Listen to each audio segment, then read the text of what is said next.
កាលពីយូរលង់ណាស់មកហើយមានចៅមាណពម្នាក់រស់នៅតែម្នាក់ឯងគ្មានឪពុកម្ដាយសាច់ញាតិបងប្អូនឡើយគឺមានតែអ្នកជិតខាងដែលជាអ្នកភូមិផងរបងជាមួយគ្នាមាណពជាមនុស្សស្លូតបូតសុចរិតទៀងត្រង់ណាស់ហើយជាមនុស្សដែលឧស្សាហ៍ព្យាយាមប្រឹងប្រែងធ្វើការងារនិងជួយយកអាសាអ្នកភូមិគ្រប់គ្នាថ្ងៃមួយមាណពបានដើរចូលទៅក្នុងព្រៃដើម្បីរកអស់មកលក់ដូចសពដង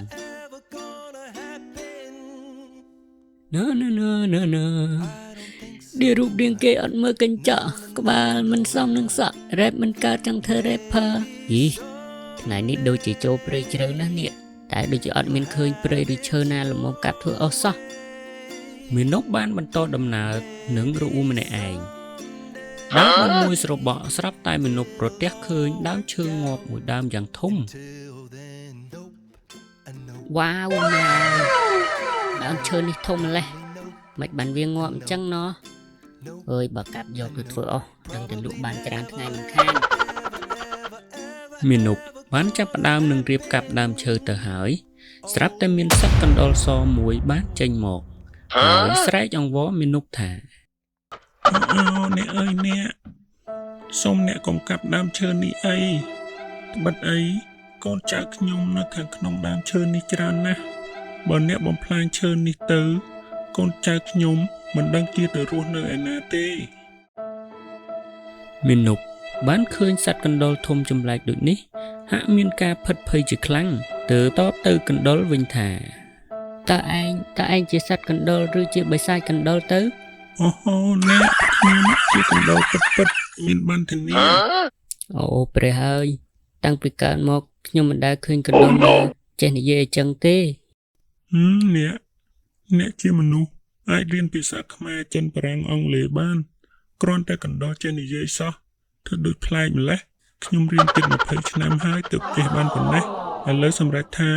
អ្នកកាប់ឬអត់អូខេបើអ្នកនិយាយសុំអង្វរអញ្ចឹងទៅហើយខ្ញុំមិនកាប់ក៏បានតែថាបើខ្ញុំរកអស់ឯណាមិនបានទេថ្ងៃនេះខ្ញុំច្បាស់ជាមិនមានអ្វីលក់នោះទេខ្ញុំប្រហែលជាអត់បាយទៀតហើយ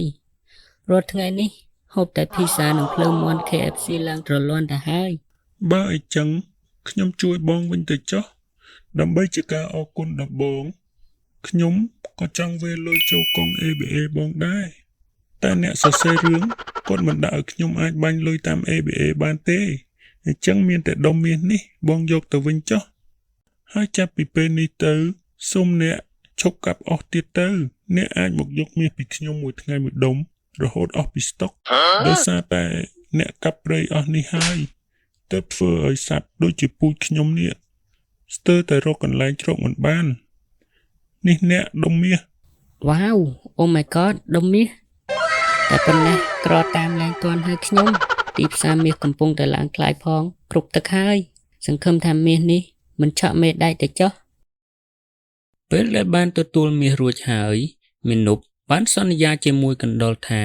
ចាប់ពីថ្ងៃនេះទៅមាណពនឹងឈប់កាប់អស់យកទៅលក់នៅឯផ្សារទៀតអ្នកស្រុកអ្នកភូមិមានចម្ងល់ជាខ្លាំងព្រោះតែមិនដែលឃើញមាណពយកអស់ទៅលក់តែបែរជាឃើញមាណពមានជីវភាពធូរធារខុសពីមុនដាច់អ្នកខ្លះសង្ស័យថាមាណពត្រូវប៉ាន់ដីអ្នកខ្លះទៀតគិតថាមាណពប្រហែលជាមានយាយចិញ្ចឹមហើយតែអ្នកខ្លះទៀតគិតថាប្រហែលជាមាណពធ្វើ MMO ឬធ្វើជា content creator ដូច admin ដែរ